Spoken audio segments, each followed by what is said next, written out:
83 ஆயத்துல 830 தப்பு வருது அவருக்கு. எத்தனை தப்பு வருது? 830 தப்பு 86 ஆயத்துல வருது.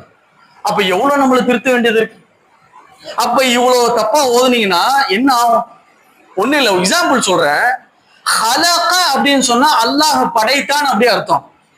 ஹலகன்னா என்ன அர்த்தம்? என்ன அர்த்தம்? ஷேவிங் பண்ணான்னு அர்த்தம். எவ்வளவு மிஸ்டேக் பார்த்தீங்களா? சின்ன வார்த்தை தான். இப்ப தமிழ் குர்ஆன் இருக்கு, நம்ம பெற்றோர்களுக்காக நம்ம துவா செய்யறோம். அல்லாஹும் மக்ஃபிர் லி வலிவாலிதைய. மக்ஃபிர் அப்படின்னா யா அல்லாஹ் என்னுடைய பெற்றோர்களுடைய பாவத்தை மன்னிச்சிரு ரப்பே அப்படின்னு. இப்ப நீ தமிழ்ல நீங்க பாத்தீங்க சொன்னா அல்லாஹும் அந்த கைன் எழுத முடியாது, கைன் தமிழ் எழுத முடியாது. அதனால பிராக்கெட்ல காதான் போட்டு எழுதுறோம். அல்லாஹ் மக்ஃபிர் லி வலிவாலிதைய. என்ன அர்த்தம்? என் பெற்றோரை நீ காஃபிராக்கு. வாயால கெட்ட கழுத.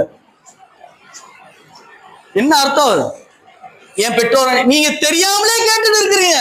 யா என் பெற்றோரை நீ காஃபிராக்கு, அவன் நரகத்துல நீ தள்ளு. ஒரு லெட்டர்ல மாறிடுச்சு. ஹலக அல்ஹம்துலில்லாஹி அல்லதி ஹலக ஸமாவாத். வானம் பூமியிலே படைத்த ரப்பே.